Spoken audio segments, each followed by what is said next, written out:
Adam Hadwin finishing up another Open Championship. Today's story was same win, but a lot stronger. Yeah, definitely. It makes it a little bit easier to figure the golf course out since we pretty much saw this win through the practice round and through the first couple days, but it definitely picked up. We saw a little bit more of what an Open Championship is supposed to be like today, and I just kind of grinded through it. I didn't feel that great early, hit some good shots through the middle, just kind of got myself around and level par. Give me an indication of the strength of the wind, because you told me some clubs that you hit into 17 and 18 there. Yeah, it really picked up our last few holes. 17 is 460. I went 3-wood, 3-wood. And 18, it was playing right around 500 yards today. I went 5-iron, 7-iron. So 5-iron off the tee is probably chasing out to 275, 280, and I think I flew the 7-iron about 210 or something into the green and released the rest of the way. For a guy who grew up playing golf in the Pacific Northwest, big trees, lush fairways, what's it like to embrace links golf? It's different, but I enjoy it. I really enjoy the different challenges.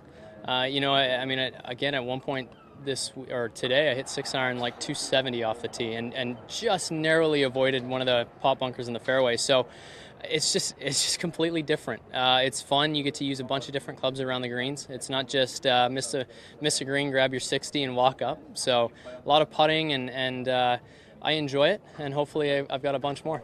All right, you jump from the fire right back into a bigger fire. Next week, back to Glen Abbey, where you will be the centerpiece of the championship. First of all, let's talk about the transition of your game. How difficult is it to get your game back on North American standards? Yeah, well, I mean, given the way Glen Abbey's played the last couple of years, it might not be that difficult. Man, we've had some firm, fast conditions there.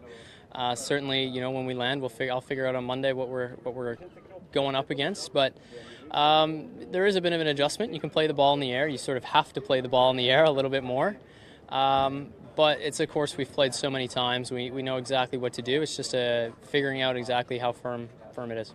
I know you've been prepared for this for a number of years, and you've done this a number of times now, but what's it like to try and adjust to being the centerpiece for a lot of media, for a lot of fans? You're going to have a lot of stuff on your plate next week.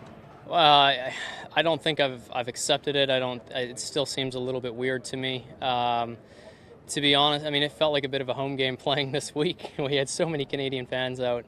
It was great. The support was awesome all week. It was nice to play all 4 rounds in front of them. Play a couple decent ones these last 2 or 3. So I'm looking forward to next week. It's always great going back home, playing in front of them, and hopefully we can put on a good show.